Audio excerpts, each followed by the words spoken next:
land of fancy. You who think that life hath naught to do with innocent laughter that can harm no one, these pages are not for you. Clap to the leaves and go no farther than this, for I tell you plainly that if you go farther you will be scandalized by seeing good, sober folks of real history so frisk and caper in gay colours and motley that you would not know them but for the names tagged to them.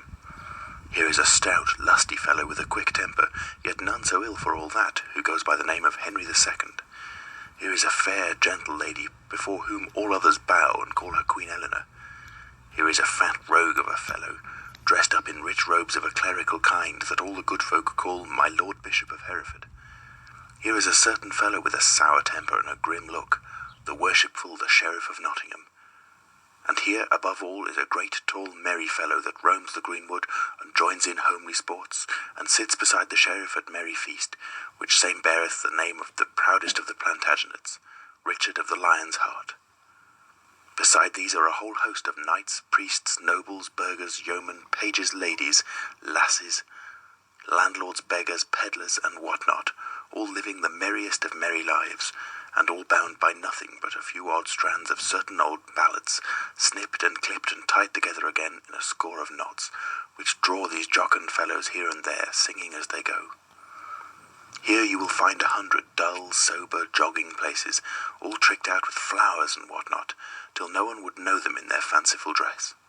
And here is a country bearing a well-known name, wherein no chill mists press upon our spirits, and no rain falls but what rolls off our backs like April showers off the backs of sleek drakes, where flowers bloom forever, and birds are always singing, where every fellow hath a merry catch as he travels the roads, and ale and beer and wine, such as muddle no wits, flow like water in a brook.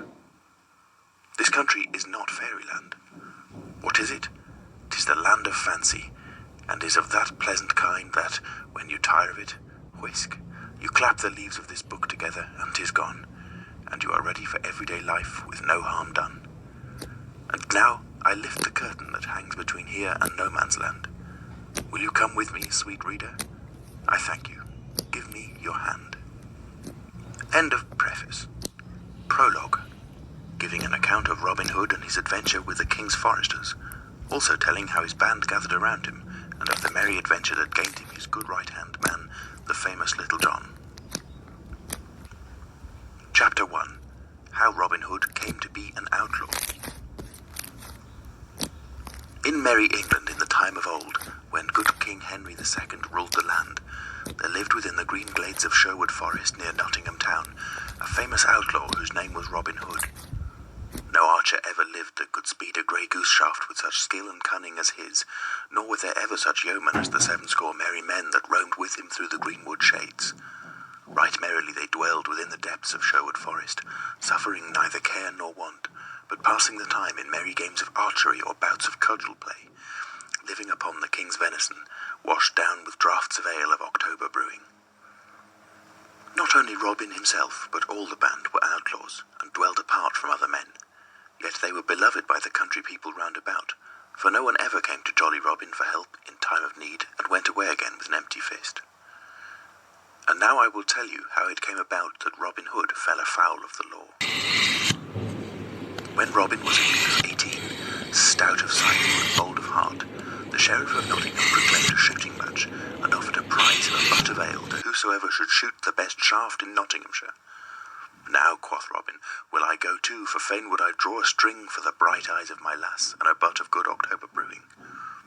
So up he got, and took his good stout yew bow, and a score or more of broad cloth-yard arrows, and started off from Locksley town through Sherwood Forest to Nottingham. It was at the dawn of the day, in merry Maytime, when hedgerows are green and flowers bedeck the meadows. Daisies pied, and yellow cuckoo buds, and fair primroses all along the briery hedges. When apple buds blossom and sweet birds sing, the lark at dawn of day, the throstlecock and cuckoo, when lads and lasses look upon each other with sweet thoughts, when busy housewives spread their linen to bleach upon the bright green grass. Sweet was the greenwood as he walked along its paths, and bright the green and rustling leaves amid which the little birds sang with their might and main, and blithely Robin whistled as he trudged along, thinking of Maid Marian and her bright eyes, for at such times a youth's thoughts are wont to turn pleasantly upon the lass he loves the best. As thus he walked along with a brisk step and a merry whistle, he came suddenly upon some foresters seated beneath a great oak tree. 15 there were in all, making themselves merry with feasting and drinking as they sat around a huge pasty, to which each man helped himself, thrusting his hands into the pie, and washing down that which they ate with great horns of ale, which they drew all foaming from a barrel that stood nigh. Each man was clad in Lincoln green, and a fine show they made, seated upon the sward beneath that fair spreading tree. Then one of them, with his mouth full, called out to Robin, "Halloa, where goest thou, little lad, with thy 1 penny bow and thy farthing shafts?" Then Robin grew angry, for no stripling likes to be taunted with his green years. "Now," quoth he, "my bow and eke mine arrows are as good as shine, and moreover I go to the shooting match at Nottingham town, which same has been proclaimed by our good Sheriff of Nottinghamshire.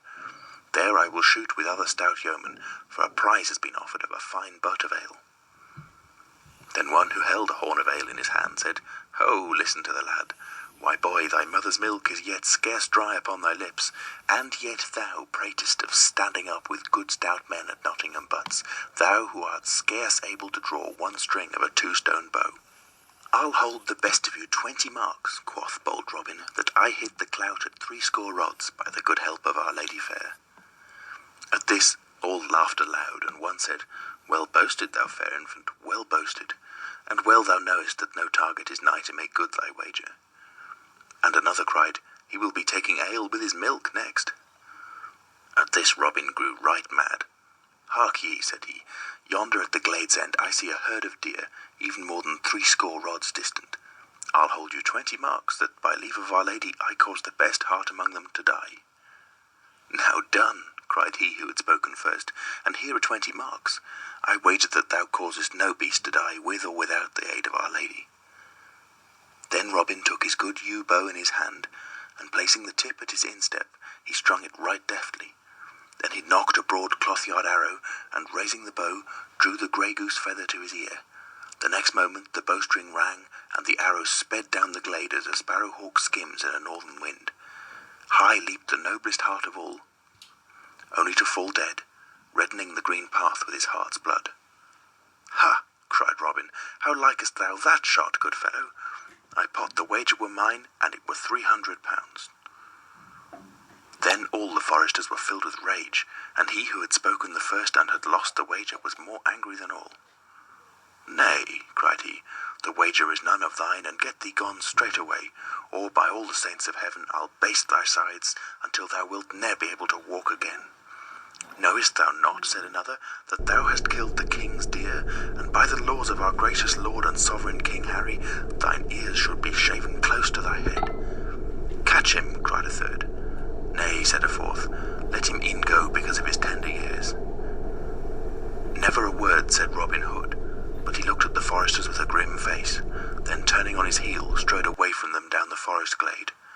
But his heart was bitterly angry, for his blood was hot and youthful, and prone to boil.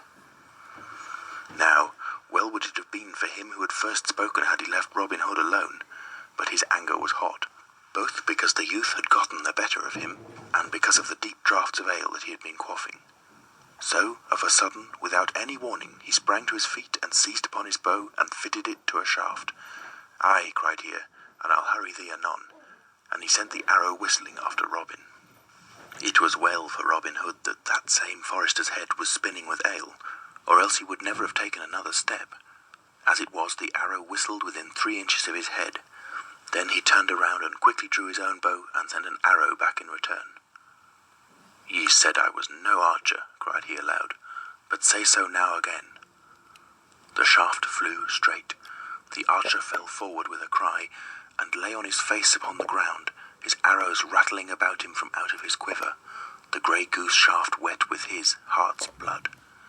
Then, before the others could gather their wits about them, Robin Hood was gone into the depths of the greenwood. Some started after him, but not with much heart, for each feared to suffer the death of his fellow. So presently they all came and lifted the dead man up and bore him away to Nottingham town.